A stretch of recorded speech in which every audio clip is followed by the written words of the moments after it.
رستم صاحب، یہ جو ہم نے دیکھا ہے کہ ود ان 10 days پوری کی پوری افغانستان کی جو کایا پلٹی ہے، اور یہ تو ایٹ لیسٹ ایکسپیکٹ کیا جا رہا تھا کہ کابل میں قابض ہونا طالبان کا اتنا ایزی نہیں ہوگا، لیکن وہ بھی اتنا ایزی تھا، بڑے آرام سے ہر چیز خود اپنے ہاتھوں سے ان کو سونپی گئی. جو صورتحال بنی ہے، سب سے پہلے تو اس پہ آپ کا تجزیہ چاہیں گے. دیکھیے، امریکہ نے فوج میں تو انویسٹ کیا، ان کو ٹریننگ دی، ان کو ہتھیار دیے، ان کو ایکوپمنٹ وغیرہ دیا، یہ سب کچھ کیا، ان کو ایکسرسائزز مشقیں وغیرہ کروائیں، لیکن ان کا جذبہ وہ نہیں بنا سکا. افغان فوج کو اس نظام سے کوئی دلچسپی نہیں تھی. وہ سمجھتے تھے کہ یہ نظام امریکہ کا مسلط کردہ ہے، اور اس لیے جو حکومت بنی ہے وہ بھی امریکہ کی ایما پر بنی ہے. اس لیے اس حکومت کے ساتھ، اس نظام کے ساتھ ان کی کوئی وفاداری نہیں تھی، اور جب وفاداری نہیں ہوتی تو پھر موٹیویشن نہیں ہوتی. اس نظام کے لیے وہ مارنے پر تیار نہیں تھے. اس نظام کو بچانے کے لیے وہ اپنی زندگی قربان کرنے کو تیار نہیں تھے. ان میں موٹیویشن کی کمی تھی. اور جیسے امریکہ نے اعلان کیا کہ وہ امریکہ سے افغانستان سے اب انخلا کرنے جا رہا ہے، تو ان کی رہی صحیح امید بھی ختم ہو گئی. اب وہ سمجھے کہ جو نوشتہ دیوار ہے وہ تو ہونے والا ہے، اس ملک پہ طالبان کا قبضہ تو ہونے والا ہے. تو ان کی وفاداریاں بھی بدلنے لگیں. امریکہ کو یہ سمجھ نہیں آ رہی تھی. یہ ایک تاریخی غلطی امریکہ نے کی. وہ یہ سمجھے کہ اگر ہم انویسٹ کریں گے ٹریننگ میں اور ان کو ہتھیار وغیرہ دیں گے تو یہ فوج لڑے گی. فوج لڑتی ہے ایک جذبے کے ساتھ. لیکن رستم شاہ صاحب، اس میں ایک اور فیکٹر کو بھی ہم ڈسکاؤنٹ نہیں کر سکتے. وہ فیکٹر یہ ہے کہ 88 ارب ڈالر سے زائد خرچ تو کیے گئے، لیکن اس میں سے کتنا افغان فوجیوں تک، عام فوجیوں تک پہنچا؟ کیونکہ افغان فورسز کے ہتھیار بلیک مارکیٹ میں فروخت ہوئے. اس کے ساتھ ساتھ جو ان کی ٹریننگ کے لیے دیگر چیزوں کے لیے پیسہ دیا جاتا تھا، وہ جناب ان فوج جو کمانڈرز تھے، جو بڑے کمانڈر تھے، ان کی جیبوں میں جاتا تھا. تو ایک فیکٹر یہ بھی ہے نا کہ جب آپ کا کمانڈر لڑنے کو تیار نہیں ہوگا تو عام فوجی کیسے لڑے گا؟ دیکھیے، یہ تو ان کو سمجھ میں آنے والی بات تھی. ان کو سمجھنا چاہیے تھا کہ ایک ملک جس کا نظام بگڑا ہوا ہے، جس میں 1980 سے لے کے آج تک خانہ جنگی ہے، جس میں ایڈمنسٹریٹو اور مینجمنٹ کا نظام تس و نس ہے، ان میں اتنی انویسٹمنٹ کرنا اور ان کے حوالے اتنے پیسے کرنا، جہاں پہ لوگ بھوک سے مر رہے ہیں، جہاں پہ پاورٹی ہے، جہاں پہ ڈپریویشن ہے، جہاں پہ ڈسکریمنیشن ہے، اس سوسائٹی میں، اس ملک میں، اس انوائرنمنٹ میں اتنے پیسے، اتنے زیادہ، آپ دیکھیں کہ 1.2 ٹریلین ڈالر وہاں پہ خرچ کرنا، اس کا لازماً نتیجہ یہی نکلنا تھا کہ وہاں پہ کرپشن انتہا کو پہنچ چکی. اور اس کرپشن کی ضد میں افغان فوجی بھی آئے، افغان نیشنل آرمی بھی اس کرپشن کی ضد میں آئی. وہاں بھی کرپشن شروع ہو گئی.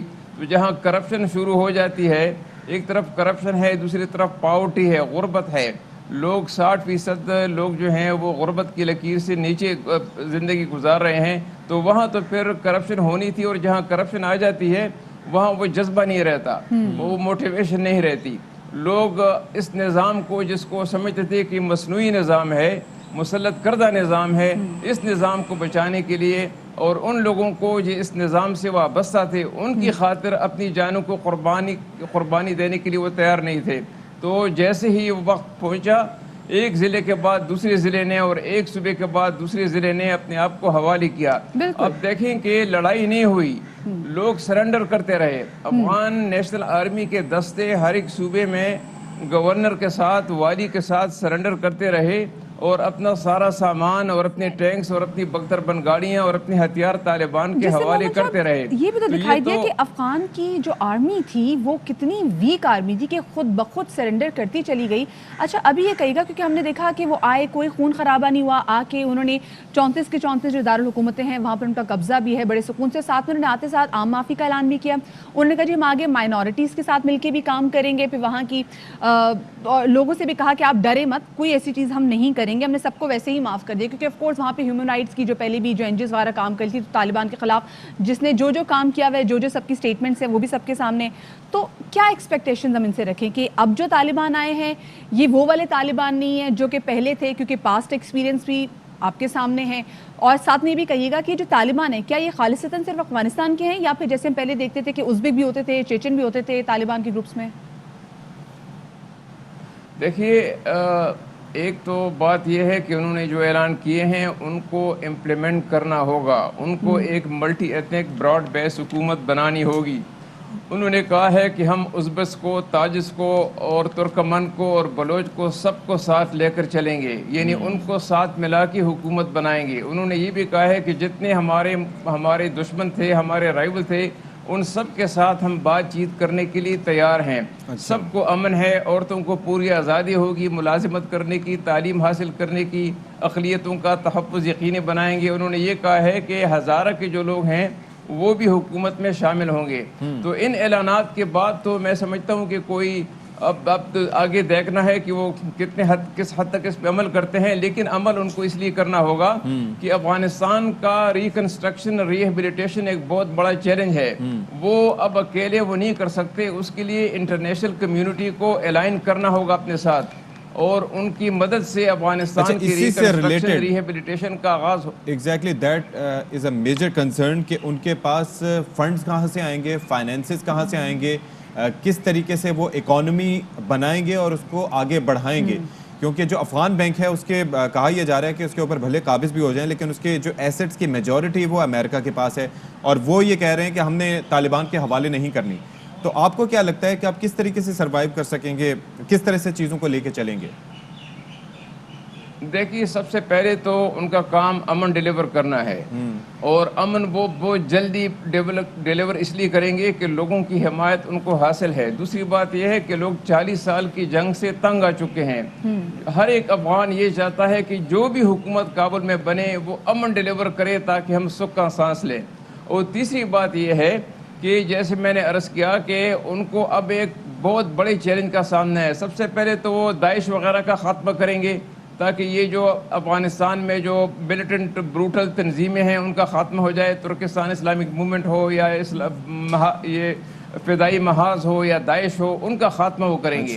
اس کے بعد ان کو ریکنسٹرکشن، ریہیبلیٹیشن کا جو بہت بڑا عظیم کام ہے، ایک ہسٹورک رسپانسبلٹی ہے، اس کے ساتھ جو 35 lakh I D Ps Afghanistan کے اندر ہیں ان کو دوبارہ اپنے اس میں بسائیں گے. پھر ان کا جو انفراسٹرکچر جو نقصان ہوا ہے، تباہ ہوا ہے، اس کی بحالی کا کام ان کو درپیش ہے. پھر افغانستان میں جو اتنے منرل کا بڑا پوٹینشل ہے اس کو ایکسپلور کرنا، ایکسپلائٹ کرنا، اس کے لیے ان کو ٹیکنالوجی کی ضرورت ہوگی. شاہ صاحب، ایک فیکٹر یہ بھی ہے اور وسائل کہ بعض تجزیہ کار یہ سمجھتے ہیں کہ طالبان کے نمبر کے حوالے سے بھی وہ کافی اس حوالے سے متضاد آ رہے ہیں. کچھ لوگ کہتے ہیں کہ یہ ایک دھڑا ہے، کچھ لوگ کہتے ہیں کہ یہ مختلف دھڑے مل کر اس وقت یہ کنٹرول کرنے جا رہے ہیں اور اس کے بعد ان کا یہ اتحاد عارضی ثابت ہوگا. تو اگر اتحاد عارضی ثابت ہوا تو اس کے کیا اثرات پڑیں گے اس خطے پہ اور افغانستان پہ؟ دیکھیے، اس وقت وہ ملا ہیبت اللہ خونزادہ کی قیادت میں متحد ہیں.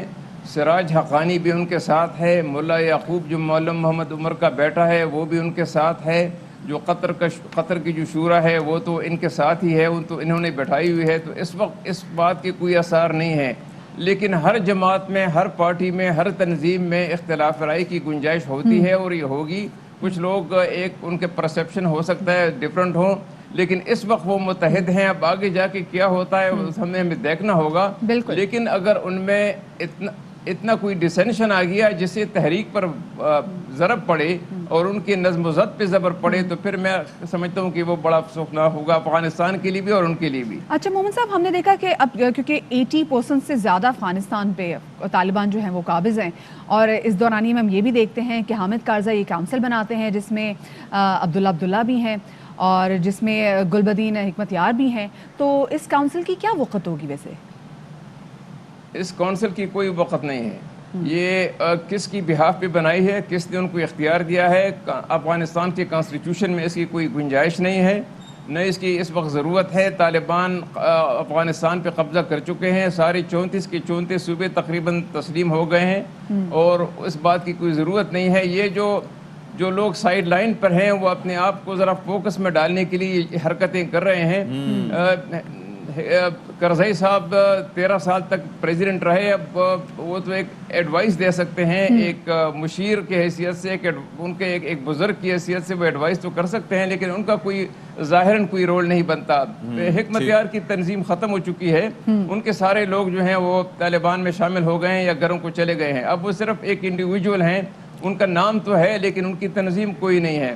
عبداللہ جو ہیں اب ان کو فیصلہ کرنا ہوگا کہ افغانستان میں رہتے ہیں, طالبان کے ساتھ مل کے کام کرتے ہیں, یا وہ بھی پھر چلے جاتے ہیں تاجکستان کی طرف. بالکل آپ کی نظریں یہی ہیں. اشرف غنی کی فرار کے بعد ہم نے دیکھا کہ لوگوں کے پاس آپشن کم ہے, لیکن آپ نے بات صحیح بھی کی کہ اب لوگ یہ بھی دیکھیں گے کہ جو طالبان نے جو اعلانات کیے ہیں, جو وعدے کیے ہیں, اب ان کو وہ آگے جا کے پورا کرتے ہیں یا نہیں کرتے, اور اعلانات پہ کام کرنا ان کے لیے بھی کتنا مشکل ثابت ہو سکتا ہے. ان کے لیے بہت شکریہ جی, اکانومی کو رن کرنا بہت امپورٹنٹ ہے کہ وہ کس طریقے سے اکانومی بنائیں گے, پیسے کہاں سے لائیں گے, فنڈز کہاں سے لائیں گے, دوسرے ملکوں کے ساتھ الائن ہوتے ہیں یا نہیں ہوتے. obviously جب پیسہ ہوگا تو پھر ساری چیزیں انڈیوس ہو سکتی ہیں, لیکن پیسہ نہیں ہوگا تو کچھ نہیں ہو سکتا. آپ دیکھیں جو آپ نے مین ہیلپ لے کر آنی ہے وہ صرف افغانستان سے نہیں, آف کورس جب آپ ٹیکنالوجی پہ کام کریں گے, پھر آپ نے جیسے معدنیات کی بات کریں, جب آپ نے ان تمام تو چیزوں کو ایکسپلور کرنا ہے تو اس کے لیے باہر سے ٹیمیں بھی آئیں گی. تو یہ بھی دیکھنا ہے کہ جو دوسرے ممالک ہیں ان کا کتنا ٹرسٹ ہوگا جو حکومت بنے گی, جس میں ابھی یہی نظر آ رہی ہے کہ طالبان کی حکومت بنے گی, ان پہ کتنا ٹرسٹ ہوگا. دوسرے ممالک کی جب آپ بات کر رہے ہیں تو اس کے ساتھ ساتھ پاکستان سب سے بڑا اسٹیک ہولڈر اس لحاظ سے ہے کہ پاکستان نے ہمیشہ فیسیلیٹیٹ کرنے کی کوشش کی ہے افغان پیس پروسیس کو.